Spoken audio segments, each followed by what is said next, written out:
Hey, it's Johnny.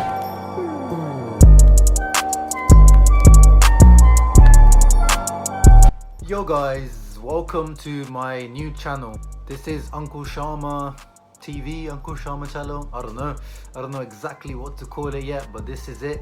This is me after Sempre Inter TV. Some of you might know me from the Sempre Inter TV times where I used to host a YouTube channel. Like all good boy bands, girl bands, sometimes you have to go solo, like One Direction did, like Destiny's Child, felt like being the Beyonce and going solo. So this is going to be my channel to kind of discuss what I enjoy talking about. So not just Inter, but mainly Inter, but of course also the Serie A in general I want to discuss with you guys, and also maybe a bit of Premier League, maybe some music, maybe movies, I don't know.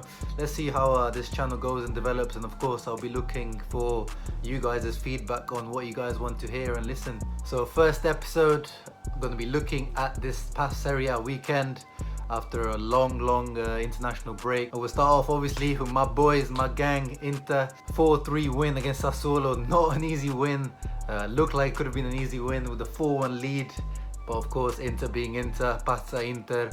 Conte said he's going to try to get rid of it, but the Pazza Inter DNA is going to be very hard to get rid of, and they creep back again this past weekend. Very impressive performance for about 60 to 65 minutes, 70 minutes, and then the fear, the scars from past seasons came back to haunt us. The mentality issues that we've been having for a long time came back, but the difference is we held on this time, and I feel like this match in other seasons we would have drawn or even lost. So big credit to Antonio Conte, and I read that he gave him a grilling straight after the match, as they deserved, to the players, even though he had a fever and he lost his voice. Man of the match performance by Lautaro Martinez, looking super impressive, shutting up a lot of the haters that have been piping up recently, with a complete performance, which of course should have been even better with a couple of more goals really.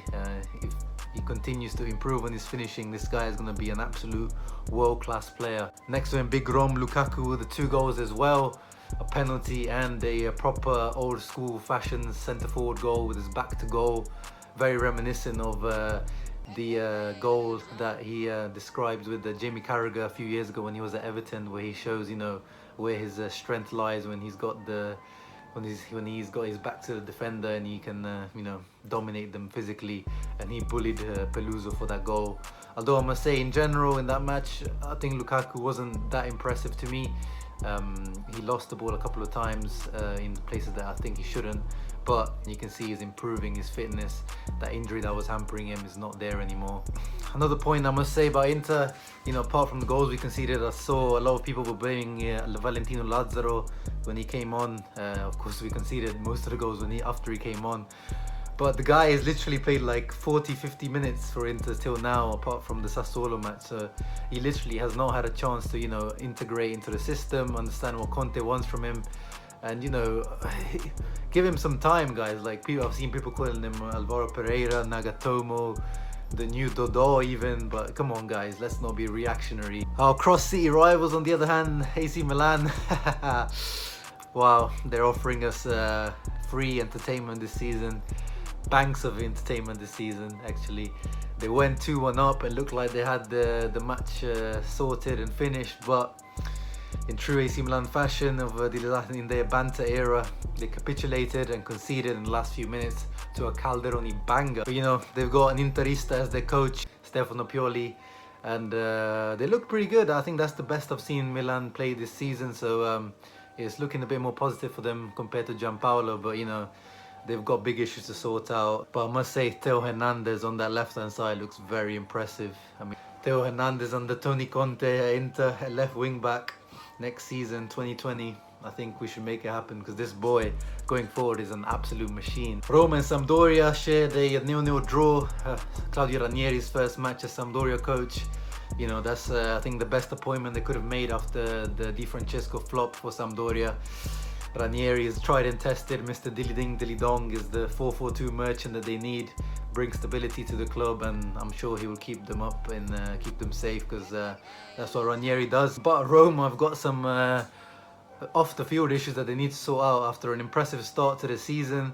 under new coach Fonseca. I think they need to rethink their sort of sports science and rehabilitation, because the injuries they're getting is absolutely ridiculous. The muscles of Roma players are breaking easier than Tekashi 6ix9ine in the courtroom. Breaks left, right and center, torn muscles, hamstrings, knees, everything. So let's just go through the list of players that they have out at the moment.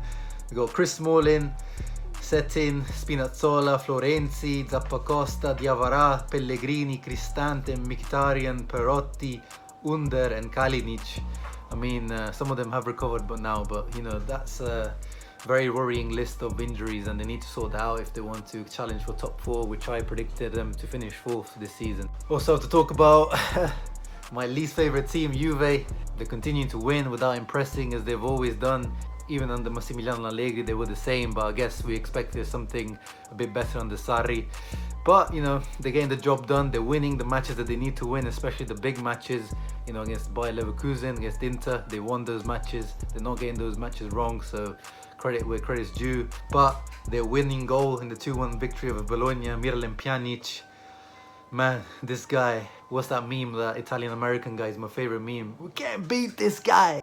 Their heads against the fucking wall, and we can't beat this guy. We can't beat this guy. We're trying everything. I mean, what does this guy have to do to be punished by referees or be sent off? Like, this guy always gets away with murder, and that goal probably should have not have stood. But Gigi Buffon, his big old age, still saving Juve. You know, props to this guy, continuing to be a top level keeper, even though I thought he was done. What an absolute amazing save on Santander in the last minute. But Gigi Buffon, please don't try to come to the Euros for Italy. Please just stay retired. This guy just does not know how to, you know, give the youth a chance. Just give him a chance, bro. You've had your time. Parma Genoa, oh, what a match. 5-1 victory for Parma. And Cornelius, the big Danish guy, bullying the Genoa defenders, scoring a hat-trick. And that's probably it for Andrea Azzoli, the Genoa coach. You know, tries to play an attractive style of football that he brought over from Empoli, but it just hasn't worked for Genoa. And yeah, it looks like Thiago Motta might be coming in. Let's see how he does his first, you know, proper football team that he's going to be coaching. Might be a bit of too big of a step in my opinion, but you know, he's took the gamble, and let's see if it pays off. And Inter boy Pinamonti scored a great goal with his back to goal, very Icardi reminiscent goal.